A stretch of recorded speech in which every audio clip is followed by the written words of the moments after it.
नानी की कहानियों में खुश आमदीद। नानी, आज हमें एक अच्छी कहानी सुनाए। हाँ, क्यों नहीं बच्चों, बताओ कैसी कहानी सुनना चाहते हो?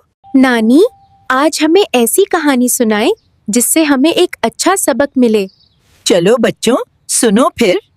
रात के अंधेरे में पुराना स्टेशन धुंध से घिरा हुआ था और हर तरफ खौफनाक सन्नाटा छाया हुआ था। मुनीब तन्हा प्लेटफॉर्म पर खड़ा था। इसे महसूस हो रहा था कि ये जगह बिल्कुल ठीक नहीं। पुरानी घड़ी 12 पर रुक चुकी थी, जैसे वक्त ने इस जगह को हमेशा के लिए रोक दिया। धुंध के अंदर से अजीब सी हरकत नजर आई, जैसे कोई चीज धीरे धीरे करीब आ रही हो। अचानक एक पुरानी ट्रेन धुंध से उभरी जो किसी शेड्यूल में कभी शामिल नहीं थी। ट्रेन रुकते ही उसके दरवाजे खुद खिल गए और अंदर से ठंडी हवा बाहर आने लगी। मुनीब का दिल जोर से धड़क रहा था और वो समझ नहीं पा रहा था कि अंदर जाए या नहीं। ट्रेन के अंदर खामोशी थी, लेकिन फिर भी लग रहा था कि कोई इसे देख रहा है। दूर एक धुंधली सी शक्ल बैठी हुई थी जो बिल्कुल हल नहीं रही थी। वो शक्ल धीरे धीरे मुनीब की तरफ देखने लगी और उसका खून जम गया। मुनीब को महसूस हुआ कि इसने जो देखा वो कोई इंसान नहीं था। अचानक ट्रेन के दरवाजे जोर से बंद हो गए और मुनीब अंदर फंस गया। ट्रेन अचानक तेज रफ्तार से चलने लगी बगैर किसी आवाज के। सीटें खाली थी, लेकिन उनके दरमियान साए हिलते हुए नजर आ रहे थे। अंधेरे से अजीब हाथ उभर कर मुनीब की तरफ बढ़ने लगे। मुनीब पीछे हटने लगा, लेकिन हर तरफ इसे खतरा महसूस हो रहा था। आईने में मुनीब ने अपने पीछे किसी और को खड़े देखा। किसी ने मुनीब के कान के पास धीमी आवाज में कुछ कहा। मुनीब ने फौरन मुड़कर देखा, लेकिन वहां कोई नहीं था। लाइट्स तेजी से झिलमिलाने लगे और ट्रेन अजीब तरह हिलने लगी। ट्रेन एक गहरी अंधेरी सुरंग में दाखिल हो गई, जहां कुछ भी नजर नहीं आ रहा था। मुनीब ने सीट पकड़ ली और खुद को संभालने की कोशिश की। खिड़कियों पर डरावने चेहरे उभर कर गायब होने लगे। ट्रेन के अंदर वक्त तेजी से गुजरने लगा, जैसे सब कुछ काबू से बाहर। मुनीब जोर से चीखा, लेकिन उसकी आवाज सिर्फ गूंज कर वापस आ गई। अचानक वो मुनीब के बिल्कुल सामने आ खड़ी हुई। इसका चेहरा देखकर मुनीब का दिल दहल गया। मुनीब डर के मारे नीचे गिर गया और हल नहीं पा रहा था। वने अंधेरे की तरफ इशारा किया, जैसे इसे वहां जाना।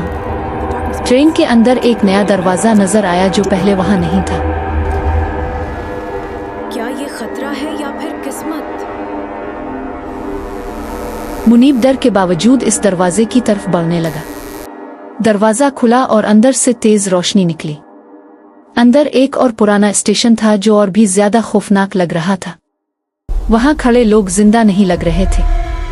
मुनीब उनके दरमियान से गुजरा, लेकिन किसी ने इसे नोटिस नहीं किया। तुम यहाँ क्यों खड़े हो? तुम मेरी तरफ क्यों नहीं देख रहे हो? मुझसे बात करो। एक बच्चे ने सीधा मुनीब की तरफ देखा और मुस्कुराया। मुनीब डर कर पीछे हटा और उसका दिल तेज धड़कने लगा।